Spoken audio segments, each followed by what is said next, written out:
حضرت مالک بن دینار فرماتے ہیں میں توبہ کرنے سے پہلے بہت بڑا شرابی تھا، میری 2 سال کی بیٹی تھی، میں شراب پینے لگتا تھا تو میری شراب گرا دیتی تھی، کہتی ابا میں تجھے گناہ نہیں کرنے دوں گی۔ 2 سال کی بیٹی، فرماتے میری بد نصیبی دیکھو میری بیٹی فوت ہو گئی۔ ایک رات میں خواب دیکھتا ہوں کہ دوزخ جنت کے فیصلے ہو رہے ہیں، قیامت قائم ہو گئی ہے، اس لیے دوزخ کا حکم آ گیا۔ میرے پیچھے ایک بڑا سا اژدہا، بڑا سا سانپ بھاگنے لگا، فرماتے ہیں میں دوڑتا جا رہا ہوں، ایک بزرگ نظر آئے، میں نے کہا مجھے بچانا، کہنے لگے بیٹا میں کمزور ہوں، میں نہیں بچا سکتا۔ کہتے ہیں مجھے میرا اشارہ کیا، کہنے لگے پہاڑ کی طرف جا شاید تو بچ جائے۔ کہتے ہیں میں پہاڑ کی طرف جا رہا تھا تو وہاں سے بیٹی آ رہی تھی، میری بیٹی دوڑتی آئی، میری گود میں بیٹھی اور اژدہے سے کہنے لگی دفع ہو جا، تو میرے ابو کو نہیں جلا سکتا۔ کہتے ہیں وہ 2 سال کی بیٹی کی آواز سن کے وہ اژدہا بھاگ گیا، میری گود میں بیٹھ خواب دیکھنا، میری داڑھی سے کھیلنے لگی، کہنے لگی ابا میں تجھے منع کرتی ہوں نا شراب نہ پیا کر شراب۔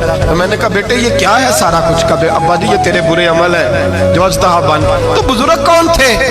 کہنے لگے بیٹے ابا جی وہ آپ کا نیک عمل ہے پر وہ کمزور بڑا تھا، آپ کو بچا نہیں سکا۔ ابا جی بس کر دیں، بس کر دیں، اب آپ برے کام نہ کریں، آپ توبہ کر لیں، جو پچھلے گناہ ہو گئے میں اللہ کی بارگاہ میں سفارش کروں گی، رب آپ کے معاف کر دے گا۔ مالک بن دینار فرماتے ہیں میری آنکھ کھلی تو میں پکی توبہ کر گیا۔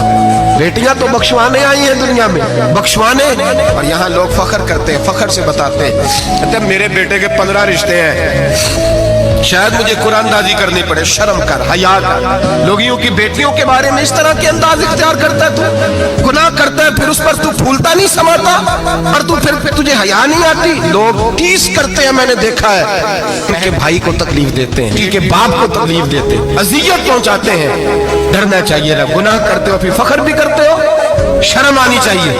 نبی پاک صلی اللہ علیہ وسلم نے فرمایا ابو بکر کاش تو تھوڑے سے پیسے میرے بھی ملا لیتا، بلال کو خریدنے میں میرا بھی حصہ ڈال لیتا، میں چاہتا تھا۔ ابو بکر پھر روئے، کہا یا رسول اللہ میرے پیسے کس کے ہیں؟ آقا میں بھی آپ کا، یہ بھی آپ کے۔ جناب سیدنا بلال حبشی رضی اللہ تعالیٰ عنہ کی طرف حضور نے دیکھا تو فرمایا بلال آ یار ذرا سینے سے تو لگ جا۔ اب حضرت بلال دوڑے، جب رسول پاک کے سینے سے لگے تو ایک جملہ میرے محبوب کی زبان سے، فرمایا بلال تو نے بڑی سختیاں برداشت کی ہیں، تجھے میرا اللہ ہی جزا عطا فرمائے گا، تو نے بڑے دکھ دیکھے ہیں۔ اب سیدنا بلال تڑپے، رسول پاک صلی اللہ تعالی علیہ وسلم بھی روئے۔ حضور نے اپنے ساتھ بٹھا لیا سیدنا بلال کو، حضور نے گھر پیغام بھیجا، فرمایا ختیجہ گھر میں کچھ ہے تو بھیجو، بلال آیا ہے۔ اب حضرت خدیجہ الکبریٰ اندر سے کیا آواز دیتی ہیں؟ کہتے ہیں حضور مبارک ہو، اللہ نے بلال کو آزادی عطا فرما دی۔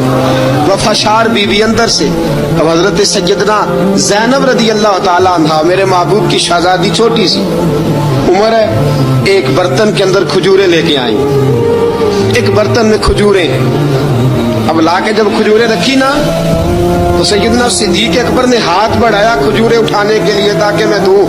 حضور نے فرمایا نہ ابو بکر، بلال پہلے دن آیا ہے، پہلے تو نے جتنی خدمت کرنی تھی تو گھر کر کے آیا، میری باری ہے۔ حضرت بلال حبشی فرماتے ہیں کائنات میں نے اتنا پیار کبھی دیکھا ہی نہیں تھا، 30 سال سے زیادہ میری عمر تھی، مجھے تو کبھی کسی نے پاس بٹھا کے کھانا کھلایا ہی نہیں۔ فرماتے ہیں رسول پاک سخت سخت کھجوریں سائڈ پہ کرتے، اندر سے نرم کھجور نکالتے، اس کھجور سے تھوڑا سا چھلکا جدا کرتے، فرماتے ہیں پھر اس کو توڑتے، اس کے اندر سے وہ گٹلیاں اتار کے حضور ایک سائڈ پہ کرتے، وہ نرم کھجور رسول جب میری طرف بڑھاتے، حضرت بلال فرماتے ہیں بھوک تو بڑی تھی لیکن آج بھوک ساری بھول گئی تھی، آج مجھے یوں لگتا تھا جیسے میں زمین پہ نہیں عرش کی بلندیوں پہ بیٹھا ہوا ہوں، آج لگتا تھا کائنات کی ساری نعمتیں، ساری رحمتیں، سارا کرم، ساری عطا، سارا فضل، ساری عنایتیں میری جھولی میں گر گئی ہیں۔ فرماتے ہیں رسول پاک صلی اللہ تعالی علیہ وسلم نے مجھے بڑے محبت سے بٹھایا، حضور علیہ السلام نے محبت سے کھلایا، دودھ پلایا، فرماتے بڑا پیار کر کے نا، تو جناب سیدنا صدیق اکبر نے کہا حضور بلال کی ڈیوٹی کیا ہوگی؟ حضور بلال کی ڈیوٹی کیا ہوگی؟ حضرت بلال کہنے لگے حضور میں فارغ رہنے کا تو عادی نہیں، میں تو جفا کا آدمی ہوں، محنت کرنے والا، ڈیوٹی کیا ہوگی؟ سارے صحابہ مل کے آئے، کہنے لگے عمر فاروق سے کہنا ہے نبی پاک کے زمانے میں تو ظاہراً غربت تھی، ابو بکر کے دور میں بھی غربت تھی، اب تو بڑا مال ہے۔ عمر سے سفارش کرو کہ عمر نیا کرتا پہنا کرے. ملکوں کے سفیر آتے, عمر وہی پھٹی پرانی چادر اوڑھ کے اور وہی کئی جگہ پہ پیوند لگے سوٹ پہن کے سفیروں کے سامنے بیٹھ جاتا ہے. عمر کو مشورہ دو, طے ہو گئی بات. سب نے جب مشورہ دے لیا تو سارے کہنے لگے یہ بتاؤ شیر کی مونچھ کو ہاتھ کون لگائے گا؟ کہنا کس نے ہے؟ بندہ بھی تو ڈھونڈو نا. میں کہا جناب میرا یہ خیال ہے کہ مولا علی شیر خدا کہیں گے, کیونکہ جس شخص کی عمر کو سب سے زیادہ حیا کرتے دیکھا وہ شیر خدا مولا علی ہے رضی اللہ تعالی. علی کہیں گے اس لیے کہ جناب علی تو کئی دفعہ جب گفتگو کرتے تھے تو حضرت عمر چپ کر جاتے تھے اور فرماتے تھے علی نہ ہوتا تو میں ہلاک ہو جاتا. تو کہا علی سے کہو. جناب علی شیر خدا کو بلایا. کس کام کے لیے جی؟ اللہ اکبر.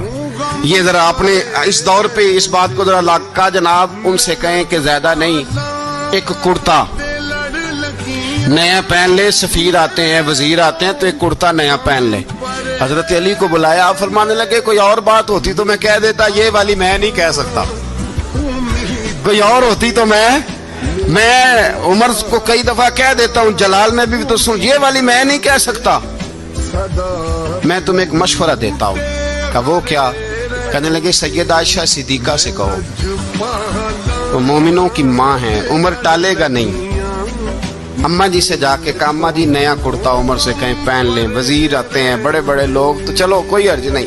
اماں جی نے کہا اچھا کوئی بات نہیں میں بلا لیتی ہوں. جناب عائشہ نے پیغام بھیجا. جب خادم نے کہا نا مصطفیٰ کے گھر سے پیغام آیا ہے, تو 20 لوگ بیٹھے تھے. عمر کانپتے ہوئے اٹھے, کانپتے دوڑے. حضرت عائشہ پردے میں تھی تو فرماتی ہیں عمر اتحیات کی حالت میں بیٹھ گئے. کہا اماں جی دیر تو نہیں ہو گئی مجھے آنے میں؟ کہا نہیں ٹائم پہ آ گئے ہو. کس لیے بلایا؟ مجھے فالو کر کے اپنا دوست بنا لیں, ہمیشہ صحیح راہ دکھاؤں گا.